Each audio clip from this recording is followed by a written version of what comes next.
नमस्कार दोस्तों, आइए जानते हैं बिहार की हर जिला, हर क्षेत्र के खबर के बारे में।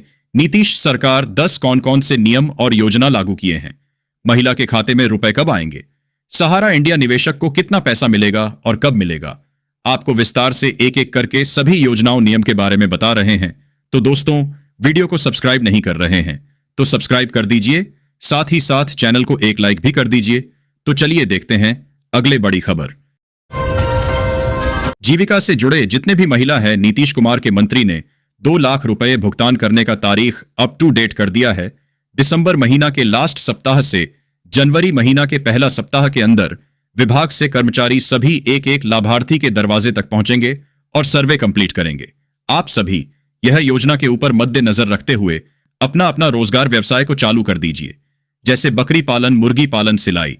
बहुत ऐसे व्यवसाय है जो कि आप कर सकते हैं, वरना 2 लाख रुपए की यह राशि जो प्राप्त होने की चर्चा चल रही है, आप लोगों के हाथ से निकल जाएगा। आप देख रहे हैं भारत की सबसे बड़ी चैनल, वीडियो के साथ बने रहिए। साथ ही अगली बड़ी खबर दोस्तों, आप अगर छात्र है, आप 12वीं कक्षा इंटरमीडिएट पास कर गए हैं, आगे पढ़ाई को जारी रखने के लिए उपयोगी फीस, किताबें, स्टेशनरी, लैपटॉप जिसे सख्त जरूरत है, घर की गरीबी या किसी परेशानी की वजह से आप खरीद नहीं पाते हैं, आगे की पढ़ाई नहीं कर पाते हैं, तो केंद्र सरकार 4 लाख रुपए की राशि आपके बैंक खाते में डीबीटी के माध्यम से भुगतान करेंगे। साथ ही अगली बड़ी खबर दोस्तों, आप छोटे किसान, लगभग 4 डिसमिल 17,424 वर्ग फीट की जमीन है, तो सरकार सीमांत किसानों के लिए बहुत बड़ा योजना घोषित किया है। ट्यूबवेल लगाने के लिए सरकारी सहायता देती है। बोरिंग खुदाई गहराई के अनुसार 70 मीटर तक 15,000 रुपए अधिकतम सहायता, मध्य गहरे नलकूप 70 से 100 मीटर तक 35,000 रुपए की अधिकतम सहायता, और मोटर पंप सेट के लिए 10,000 रुपए तक या मोटर की कीमत का 50% की सब्सिडी सरकार दे रही है। यह राशि सीधे किसान के बैंक खाते में डायरेक्ट बेनिफिट ट्रांसफर के माध्यम से भेजी जाती है। भूमि कृषि योग होनी चाहिए। तो दोस्तों, बने रहिए वीडियो के साथ। अगली बड़ी खबर, हेलो दोस्तों, आपके घर, आपके ग्राम पड़ोस में अगर कोई बालिका पढ़ लिख कर ग्रेजुएट कंप्लीट कर ली है, तो इस छात्रा के लिए सरकार बहुत बड़ी योजना लाए हैं। दोस्तों, बालिका छात्र को उच्च शिक्षा जारी रखने के लिए सरकार 50,000 रुपए की राशि सहायता प्रदान करती है।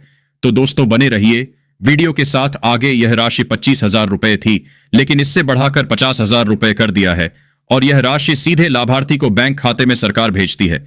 साथ ही अगली बड़ी खबर दोस्तों, युवा छात्रों के लिए बहुत बड़ा योजना सरकार ने लॉन्च किया है। यह योजना सरकार द्वारा बेरोजगार युवा के लिए है। योजना के तहत पात्र बेरोजगार युवा को केंद्र सरकार 1,000 रुपए प्रतिमाह देती है। दोस्तों, यह राशि अधिकतम 2 वर्षों तक दी जाती है। आमतौर पर 20 से 25 वर्ष की आयु के उन बेरोजगार युवाओं को मिलता है जिन्होंने 12वीं या ग्रेजुएशन, स्नातक पास कर ली हो और जो नौकरी की तलाश कर रहे हों। भत्ता प्राप्त करने वाले युवाओं को भाषा संवाद और बुनियादी कंप्यूटर ज्ञान का प्रशिक्षण भी लेना अनिवार्य होता है। साथ ही अगली बड़ी खबर, पटना राजधानी सहित 11 शहरों में शुक्रवार को हवा प्रदूषित रही। पटना का औसत वायु गुणवत्ता सूचकांक AQI 162 दर्ज किया गया। बिहार प्रदूषण नियंत्रण परिषद से प्राप्त आंकड़ों के अनुसार पटना के समनपुरा का वायु गुणवत्ता सूचकांक सबसे अधिक 323 दर्ज किया गया। समनपुरा का इलाका प्रदेश में सबसे अधिक प्रदूषित रहा। लालू यादव के बड़े तेज प्रताप यादव इन दिनों व्लॉगर बने हुए हैं। अब उनका लिट्टी बनाते हुए वीडियो सोशल मीडिया पर वायरल हो रहा है। लोग उनकी सादगी और बिहारी संस्कृति के प्रति प्रेम की सराहना कर रहे हैं और वीडियो को खूब पसंद कर रहे हैं। रांची में चारा घोटाला मामले की सुनवाई जारी है, जिसमें 109वें गवाह ने गवाही दी। हस्तलिपि विशेषज्ञ की गवाही हुई। इस मामले में लालू प्रसाद समेत 18 आरोपितों के खिलाफ सुनवाई चल रही है। अगली सुनवाई 4 दिसंबर को होगी। ड्यूटी के दौरान लापता पुलिसकर्मियों के आश्रितों को बिहार पुलिस परोपकारी कोष से 1 लाख रुपए की अनुदान राशि मिलेगी, जिसे डीजीपी स्वीकृत करेंगे। अगर लापता पुलिसकर्मी मिल जाते हैं तो यह राशि आरण में परिवर्तित हो जाएगी। इसके अतिरिक्त मृत पुलिसकर्मियों के आश्रितों और पुलिस पदाधिकारियों को भी विभिन्न कोषों से वित्तीय सहायता प्रदान की जाएगी। राजद ने आरोप लगाया है कि बिहार की राजनीति में जेडीयू और बीजेपी के बीच सत्ता को लेकर खींचतान जारी है। भाजपा पर सुशासन की छवि को नुकसान पहुंचाने का आरोप लगाया है। अररिया जिले के लिए खुशखबरी, गेरुआ जोकीहाट पलासी सड़क को स्टेट हाईवे का दर्जा मिला। अब यह सड़क 2 लेन की बनेगी, जिससे यातायात सुगम होगा। इससे क्षेत्र में आर्थिक विकास को बढ़ावा मिलेगा और कनेक्टिविटी में सुधार होगा। स्थानीय लोगों में खुशी की लहर है। औरंगाबाद में विधानसभा चुनाव के बाद विकास कार्यों में तेजी आई है। पथ निर्माण विभाग देव में 4 लेन, रिंग रोड और रफीगंज में बाईपास निर्माण को प्राथमिकता दे रहा है। इन परियोजनाओं की निविदा प्रक्रिया अंतिम चरण में है। 4 लेन सड़क पर 106 करोड़, रिंग रोड पर 46 करोड़ 61 लाख और बाईपास पर 37 करोड़ 91 लाख रुपए खर्च होंगे। इन परियोजनाओं से श्रद्धालुओं और स्थानीय लोगों को आवागमन में सुविधा मिलेगी। सीपीआई-एमएल ने 4 श्रम संहिताओं के कार्यान्वयन के खिलाफ विरोध प्रदर्शन किया। पार्टी के नेताओं ने इन संहिताओं को श्रमिक विरोधी करार दिया और श्रमिकों के अधिकारों को कमजोर करने का आरोप लगाया। प्रदर्शनकारियों ने सरकार से श्रम कानूनों को श्रमिकों के हित में बनाने और उनके अधिकारों की रक्षा करने का आग्रह किया। औरंगाबाद जिले में राशन कार्ड के 17,071 मामले लंबित हैं, जिससे योग्य परिवारों को राशन मिलने में देरी हो रही है। नवंबर में खाद्यान्न वितरण 81.73% रहा, जिसका मतलब है कि कई जरूरतमंद लोग अभी भी राशन से वंचित हैं। राशन कार्ड की समस्या का जल्द समाधान होना चाहिए। भागलपुर और बड़हरवा के बीच तीसरी और चौथी रेलवे लाइन का निर्माण कार्य जल्द ही शुरू किया जाएगा। इससे मालगाड़ियों और यात्री ट्रेनों का संचालन समय पर होगा, जिससे यात्रियों और व्यापारियों को सुविधा मिलेगी। रेलवे को प्रतिवर्ष करोड़ों का लाभ होगा और सामानों की ढुलाई तेजी से हो सकेगी। इस परियोजना से सेमी हाई स्पीड ट्रेनों का रास्ता भी साफ हो जाएगा। वर्ष 2025 में 8 दिसंबर के बाद विवाह आदि शुभ कार्य स्थगित हो जाएंगे। 16 दिसंबर से खरमास शुरू होगा, जो 14 जनवरी 2026 तक रहेगा। इस दौरान विवाह, सगाई, गृह प्रवेश जैसे मांगलिक कार्य वर्जित रहेंगे। खरमास में सूर्य उपासना और दान का विशेष महत्व है। इस अवधि में पवित्र नदियों में स्नान करना और जरूरतमंदों को दान देना शुभ माना जाता है। भागलपुर के विक्रमशिला पुल पर ओवरटेकिंग करने पर अब ऑटोमेटिक चालान कटेगा। यातायात विभाग ने ऑनलाइन चालान प्रणाली शुरू करने का प्रस्ताव भेजा है। पुल पर जाम का मुख्य कारण ओवरटेकिंग है, इसलिए यह कदम उठाया गया है। पुल पर गति सीमा 20 किलोमीटर प्रति घंटा निर्धारित है। 20 किलोमीटर प्रति घंटा जिसका उल्लंघन करने पर भी चालान काटा जाएगा। पुल पर सीसीटीवी कैमरों से 24 घंटे निगरानी की जा रही है।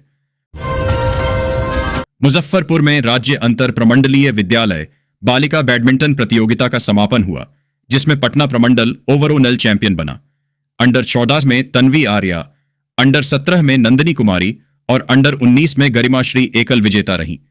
युगल मुकाबलों में भी पटना और मगध प्रमंडल की टीमों ने उत्कृष्ट प्रदर्शन किया। अंत में विजेताओं को पुरस्कार वितरित किए गए। बीआरआई बिहार विश्वविद्यालय का परीक्षा कैलेंडर लगातार पिछड़ रहा है, जिससे छात्र परेशान हैं। टीडीसी पार्ट 3rd और पीजी 4th सेमेस्टर का रिजल्ट अभी तक जारी नहीं हुआ है। एलएलबी और प्री लॉ की परीक्षा भी शुरू नहीं हो सकी है। विश्वविद्यालय प्रशासन का कहना है कि जल्द ही परिणाम जारी किए जाएंगे और परीक्षाएं आयोजित की जाएंगी। मुजफ्फरपुर में सैनिक राजीव कुमार को स्मार्ट सिटी में जमीन दिलाने के नाम पर 29 लाख रुपए की ठगी हुई। राजस्थान की एक कंपनी के एमडी और आईटी एक्सपर्ट पर आरोप है कि उन्होंने सेमिनार में प्रलोभन देकर निवेश कराया और बाद में गायब हो गए। सैनिक ने अहियापुर थाने में प्राथमिकी दर्ज कराई है। जांच में पता चला कि कंपनी ने 2,700 करोड़ रुपए का फर्जीवाड़ा किया है। मुजफ्फरपुर के सदर अस्पताल में डीएम ने निरीक्षण किया। उन्होंने डॉक्टरों की उपस्थिति सुनिश्चित करने और बिना सूचना अनुपस्थित रहने पर कार्रवाई करने के निर्देश दिए। 100 बेड के सीसीयू और दवा जांच सेवाओं पर ध्यान केंद्रित किया गया। मातृ शिशु अस्पताल में महिलाओं के लिए अतिरिक्त काउंटर लगाने और रेडियोलॉजी विभाग को एमसीएच भवन में स्थानांतरित करने के निर्देश दिए गए। आपातकालीन स्थिति में 102 पर कॉल करने की सलाह दी गई। मुजफ्फरपुर में एक पालतू कुत्ते के काटने से 3 साल की बच्ची की मौत हो गई, जिसके बाद शहर में दहशत फैल गई है। नगर निगम के पास पालतू कुत्तों का कोई रिकॉर्ड नहीं है और लोग पालतू कुत्तों पर नियंत्रण और उनके मालिकों पर कानूनी कार्रवाई की मांग कर रहे हैं। शहर में लगभग 400 पालतू कुत्ते हैं, जिनमें कई खतरनाक नस्ल के भी शामिल हैं। गयाजी के कंडी नवादा में फल्गु नदी के तट पर जैव विविधता पार्क बन रहा है। मुख्यमंत्री नीतीश कुमार ने इसकी आधारशिला रखी थी। इस पार्क से शहर में प्रदूषण कम होगा और लोगों को सैर सपाटे के लिए एक नई जगह मिलेगी। बक्सर में राजद नेता अर्जुन यादव की हत्या के मामले में पुलिस को बड़ी कामयाबी मिली है। पुलिस ने मुख्य शूटर को गिरफ्तार कर लिया है, जिसके पास से राइफल और कारतूस बरामद हुए हैं। पुलिस उससे पूछताछ कर रही है। पुलिस अधीक्षक ने बताया कि शूटर की गिरफ्तारी गुप्त सूचना के आधार पर हुई है। बक्सर के चक्की प्रखंड में किसान बड़े पैमाने पर मटर की खेती कर रहे हैं, जिससे उनकी आर्थिक स्थिति में सुधार आया है। पहले गेहूं और धान की खेती से नुकसान होता था, लेकिन अब मटर की खेती से किसानों को अच्छा मुनाफा हो रहा है। हरी मटर की मांग बढ़ने से दूसरे राज्यों से व्यापारी भी यहां आ रहे हैं, जिससे किसानों के घरों में खुशहाली आ रही है। आरा में बुलडोजर कार्रवाई के विरोध में लोगों ने सड़क जाम कर दिया। अतिक्रमण हटाने की इस कार्रवाई से प्रभावित लोगों ने प्रशासन के खिलाफ नारेबाजी की और इसे तुरंत रोकने की मांग की। प्रशासन ने प्रदर्शनकारियों को चेतावनी दी है कि यदि उन्होंने दोबारा ऐसा किया तो सख्त कार्रवाई की जाएगी। समस्तीपुर रेल डिवीजन के 8 स्टेशनों पर डिजिटल लाकर लगेंगे, जिनमें बापूधाम, मोतिहारी, दरभंगा और मुजफ्फरपुर शामिल हैं। यात्रियों की सुविधा के लिए रेलवे प्रशासन ने यह कदम उठाया है। Assistant commercial manager Rajesh Kumar ने ज्वाइंट फिजिबिलिटी एक्सरसाइज शुरू करने का निर्देश दिया है। इससे यात्रियों को सामान सुरक्षित रखने में मदद मिलेगी। मोतिहारी में वित्त मंत्रालय और भारतीय रिजर्व बैंक ने संयुक्त रूप से निष्क्रिय बैंक खातों के असली मालिकों तक उनकी जमा राशि पहुंचाने के लिए एक जागरूकता शिविर का आयोजन किया। इस अभियान का लक्ष्य 96 करोड़ 86 लाख रुपए की राशि को सही मालिकों तक पहुंचाना है, जिसमें सबसे अधिक राशि एसबीआई में है। जिलाधिकारी ने नागरिकों से इस अभियान का व्यापक प्रचार प्रसार करने का आग्रह किया, ताकि अधिक से अधिक लोगों को इसका लाभ मिल सके। रक्सौल के महेंद्र प्रसाद साइबर फ्रॉड का शिकार हुए, जहां उनके खाते से 25,80,000 रुपए निकाल लिए गए। उन्हें बिजली विभाग के नाम पर एक कॉल आया और मीटर अपडेट करने के लिए एक एप्लीकेशन डाउनलोड करने को कहा गया। इसके बाद उनके खाते से पैसे निकाल लिए गए। उन्होंने साइबर थाने में प्राथमिकी दर्ज कराई है और पुलिस मामले की जांच कर रही है। पूर्वी चंपारण के सरकारी स्कूलों में अब छात्रों की उपस्थिति फेस स्कैन से दर्ज होगी। बिहार शिक्षा परियोजना परिषद ने बिहार अटेंडेंस ऐप बनाया है, जिसे एंट्रोलैब आईटी सॉल्यूशंस ने विकसित किया है। शिक्षकों को भी फोटो अपलोड करना होगा। डीओ ने बताया कि इससे फर्जीवाड़े पर रोक लगेगी। 5, 6 और 8 दिसंबर को 6,812 शिक्षकों को प्रशिक्षण दिया जाएगा। पताही प्रखंड में छोटे किसानों के लिए कृषि विभाग ड्रोन किराए पर देगा। सब्सिडी पर आधुनिक कृषि यंत्र भी मिलेंगे। किसान चौपाल में विशेषज्ञों ने आधुनिक खेती के तरीकों और फसल अवशेष प्रबंधन की जानकारी दी। ड्रोन से खाद और कीटनाशक का छिड़काव आसान होगा। रक्सौल के महादेवा गांव में भारत नेपाल सीमा के पास 6 सुतली बम मिलने से दहशत फैल गई। ग्रामीणों ने बम देखकर पुलिस को सूचना दी, जिसके बाद पुलिस और एसएसबी ने इलाके को घेर लिया। डॉग स्क्वाड ने विस्फोटक की पुष्टि की। पुलिस चोरी और पुराने मामलों से जोड़कर जांच कर रही है। बिहार के कृषि मंत्री रामकृपाल ने कहा कि बिहार का विकास कृषि से ही संभव है। उन्होंने कहा कि राज्य का लक्ष्य है कि बिहार में होने वाला उत्पादन पूरी दुनिया में पहुंचे, जिससे राज्य की अर्थव्यवस्था मजबूत हो सके। कृषि क्षेत्र में विकास की अपार संभावनाएं हैं। पश्चिम चंपारण के गौनाहा में वाल्मीकि टाइगर रिजर्व से निकली बाघिन ने दोमाठ गांव के पास एक बकरी को मार डाला। घटना से ग्रामीणों में दहशत है। चरवाहे रतन महतो ने बताया कि बाघिन गन्ने के खेत से निकली और बकरी को उठा ले गई। वन विभाग की टीम बाघिन की तलाश में जुटी है। पश्चिम चंपारण जिले की सुनीता कुमारी ने मुख्यमंत्री से संवाद में महिला रोजगार योजना के लाभ बताए।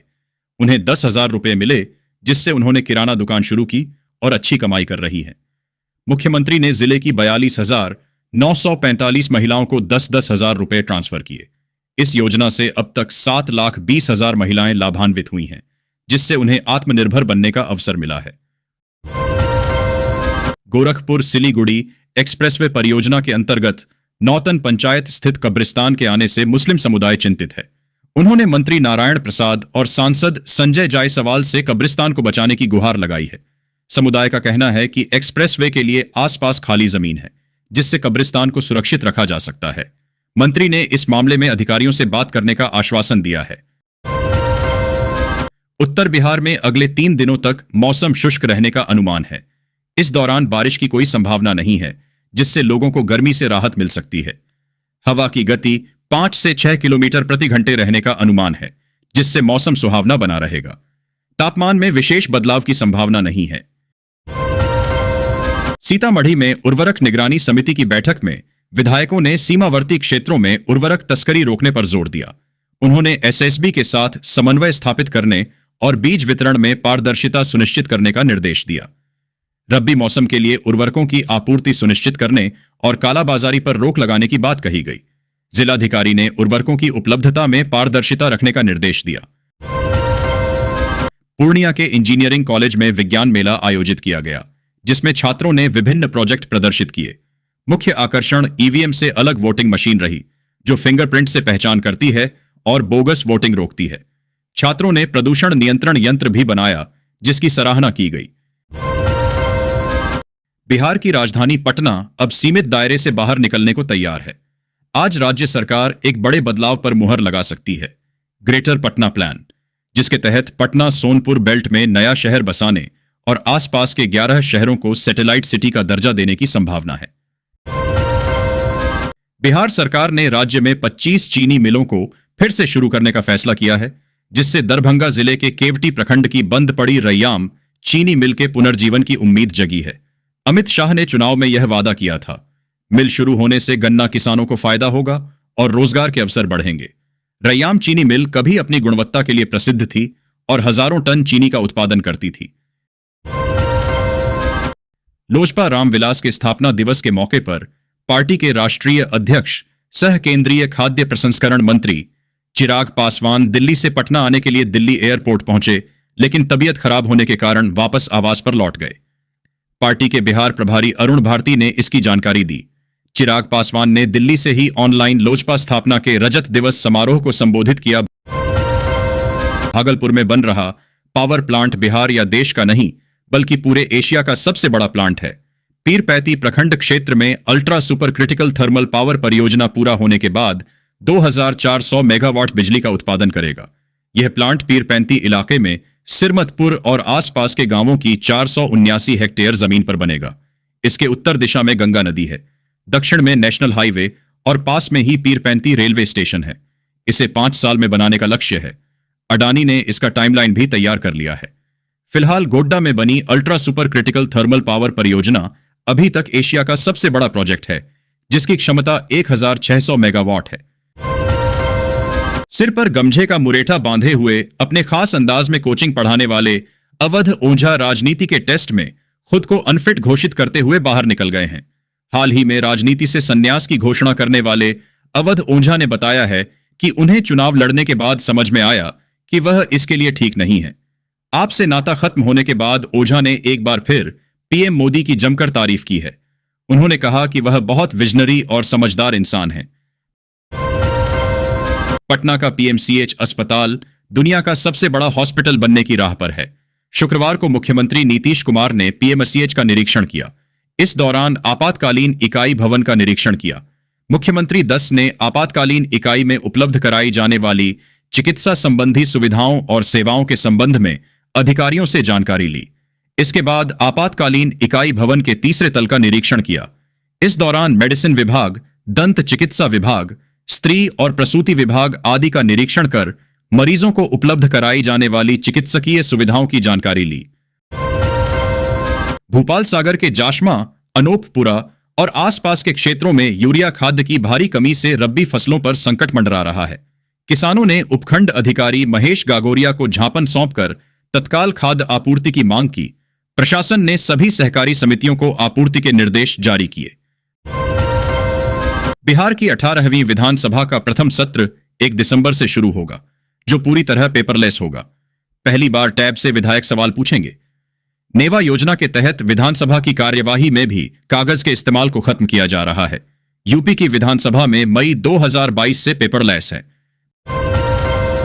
प्रधानमंत्री नरेंद्र मोदी ने गोवा के पर्तगाली कणकोण स्थित श्री संस्थान गोकर्ण जीवोत्तम मठ में भगवान श्री राम की 77 फीट ऊंची विश्व की सबसे बड़ी राम प्रतिमा का अनावरण किया। यह भव्य प्रतिमा मशहूर मूर्तिकार राम सुतार ने बनाई है, जिन्होंने स्टैच्यू ऑफ यूनिटी भी डिजाइन किया था। मुरादाबाद में खाद्य सुरक्षा विभाग ने एक गोदाम पर छापा मारकर 4,53,000 रंगे अंडे जब्त किए। यहां कृत्रिम रंग से सफेद अंडों को देसी अंडे बनाकर बेचा जा रहा था।